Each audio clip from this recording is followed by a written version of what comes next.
My parents bought my brother a brand new BMW for his college graduation. Meanwhile, I unwrapped my gift, a bill for their debts. My mom smiled and said, "It's only fair." That was the moment I packed my bags and vanished. Weeks later, they called, frantic, begging me to come back, saying they didn't mean it. I never thought I'd be the one to cut ties with my family. I always pictured myself as the dutiful son, the one who'd stick around, help out, and be there no matter what. But life has a funny way of showing people's true colors when money's on the table. My name is James, and I have a twin brother named Lucas. Growing up, we were always treated differently. Lucas was the golden child, athletic, popular, the one who could do no wrong in our parents' eyes. I was the quieter one, more into books than sports, computers than parties. I didn't resent Lucas, not really, but I always knew he was the favorite. Still, I never imagined it'd come to this. We graduated college on the same day, a milestone that was supposed to unite our family. Lucas followed the traditional path, studying business, while I carved my own way. I'd been freelancing online since I was 16, saving every dime. By graduation, I had a decent nest egg, not enough to be wealthy, but enough to feel secure. The day after graduation, our parents surprised Lucas with a sleek, black BMW. He was over the moon, jumping around, hugging them like they'd handed him the world. I was genuinely happy for him, but a question lingered.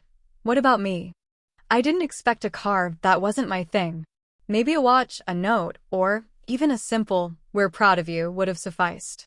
But when Dad handed me an envelope, my stomach sank. Inside was a bill, a detailed list of their debts, ending with a staggering total. "What is this?" I asked. Mom beamed as if she'd given me gold. "It's only fair, James. You've been working for years, saving so much. It's time you helped the family." Dad chimed in, "Lucas hasn't saved anything yet. He'll need help starting out. But you're responsible. This is just a small way to pitch in." My blood ran cold. They weren't giving me a gift. They were dumping their financial mess on me while rewarding Lucas with a luxury car and calling it fair. I glanced at Lucas, hoping for some sign of discomfort, maybe a "this isn't right." Instead, he shrugged and said, "Come on, man. You always say you don't care about money." That was it. I took a deep breath, folded the bill, slipped it back into the envelope, and said evenly, "Thanks for this." It's a real wake-up call. Mom smiled. "I knew you'd understand." I smiled back, went upstairs, packed my things, and left. No yelling, no arguing, just silence as I walked out. They didn't stop me. I don't think they realized what I was doing, not yet. 2 weeks later, the calls started. I ignored the first, then the second. By the third, my voicemail overflowed with messages from my parents, Lucas, even my Aunt Clara. At first, they were casual. "Hey, James, just checking in. Call us back." Then urgent. "James, why aren't you answering? We need to talk." Finally, desperate. "Please, James, we didn't mean it. Just call us." I didn't. For the first time, I was choosing myself. I spent that first week in a cheap Airbnb in another city, unsure of my next move, but certain of one thing: I wasn't going back. My savings gave me options, but my parents? They weren't so fortunate. By week 2, Lucas called. His tone was all bravado. "Dude, stop being dramatic. Come back already." I blocked him. Then Mom tried guilt. "James, sweetheart, we're struggling.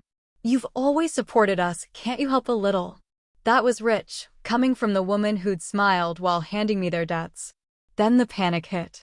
One night, I got an email from Dad. "Please read this." Against my better judgment, I opened it. "James, we're in trouble. We took out loans we can't repay. We thought we could manage, but it's getting worse. Lucas can't help, and you've always been so independent. We misjudged this, and I'm sorry. Please call us." It was the closest they'd come to an apology, but it wasn't about me. It was about their mess. I closed the email without replying. Days later, Aunt Clara called. I almost ignored it, but something made me pick up. "James," she said softly, "can we talk?" "About what?" I kept my voice steady. "Your parents. They're worried about you." Yeah, I said, but they're more worried about themselves. She paused. Please don't be like this. They made a mistake. They didn't mean for this to happen. I took a breath and asked Aunt Clara, if they were struggling, why'd they buy Lucas a car? How'd they think that was okay? Her voice wavered. I don't know, James. They wanted to give Lucas the best, thought it'd celebrate his graduation. They never thought you'd leave over it. It's not about the car, I said, bitterness creeping in. It's about respect. They've always put Lucas first, excused his flaws, and expected me to clean up. They didn't even say, good job, just handed me their problems. She went quiet. They didn't know how to show they were proud of you. They thought you'd understand because you're responsible. But they were wrong, and they regret it. I shook my head. It's too late for that. If they want me back, they need to prove they've changed. They're realizing they messed up, she said. They just don't know how to fix it. Come home, let them try. I softened slightly. Maybe, but they have to show me they mean it. She sighed in relief. Thank you, James. Anne, Lucas called me too. He's not as indifferent as you think. He's starting to see how much you've done and how much he's taken for granted. I frowned. Really? Yes, she said. He's waking up to it.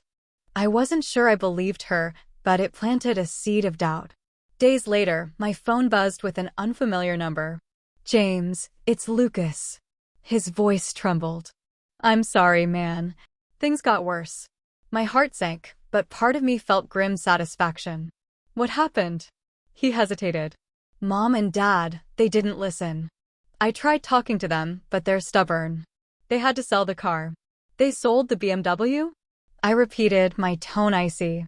Yeah, he said, voice cracking. They had no choice. Bills piled up and we couldn't keep up. It's gone, to cover some debt. I didn't know what to say. The car, the symbol of their favoritism, was gone. They're in bad shape, Lucas went on. I don't know what to do. They think it'll fix itself, but it won't. Everything's falling apart. Not my problem, Lucas, I said. He faltered. Don't say that. They're our parents. I laughed, a sharp, bitter sound. Our parents? When I was expected to fix their mess, you didn't call them ours. Now that they can't spoil you, suddenly they are? I know I messed up, he whispered. You only see that because they can't bail you out anymore. Silence. He knew I was right. What else happened? I pressed. He spilled it. Bills are overdue. The mortgage too. They took more loans, and now the bank won't stop calling. Yesterday, Dad collapsed. He just sat there, staring at nothing. My chest tightened, but I stayed cold. They have to face it, Lucas. I did my part for years. It's their turn. If this keeps up, they'll lose everything, he said. Maybe they deserve it, I replied. He gasped. You're not going to help? They have you, I said. You're the favorite. Step up. I hung up. The calls intensified, Dad's pleas, Mom's tears, Lucas's begging. I ignored them. Then came the knock. It was Aunt Clara, standing at my Airbnb door. Can we talk? She asked. I let her in. They're in bad shape, James. Really bad. I've heard that before, I said, arms crossed. Your dad collapsed again. He's in the hospital. My breath caught, but I didn't flinch. That's on him. They know they screwed up, she said. But what does it cost you to see them? I'm not their ATM, I snapped. I know, she said. But you're their son. That stung, not because I owed them, but because I still cared, just a little. If they want forgiveness, they need to prove they've changed, I said. I'm not the kid they can push aside anymore. She nodded slowly. What do you want, James? I stared out the window. Justice? Revenge? Or just proof they valued me? I want them to see me as more than a safety net, I said. She left, saying, I hope they figure it out before it's too late. Weeks passed. I focused on my work, invested wisely, and built a stable life. My family sank deeper. Messages shifted from please, James, just a loan, please to guilt, are you abandoning us? To insults, you're selfish, ungrateful. I didn't bite. The pattern was clear. The first to succeed in a struggling family becomes everyone's savior. But I refused that role. Aunt Clara made one last attempt, texting, James, they've lost almost everything. Lucas is trying, but he can't do what you can. Are you really letting them fall? My reply was curt. I'm not responsible for anyone but myself. No one helped me. I owe nothing. I muted her. The calls stopped. My family cut me out, labeled me the traitor who abandoned them. To outsiders, I might look heartless. But they didn't see the years of neglect, how I was a tool while Lucas was the star. They never saw me as family, just an investment that didn't pay off. I realized I didn't need them. That's why I succeeded. Months later, I got a letter. It was from Lucas. James, I sold what I could, got a job, and I'm helping them rebuild. They're sorry, not just because they need you, but because they see it now. How they treated you. I see it too.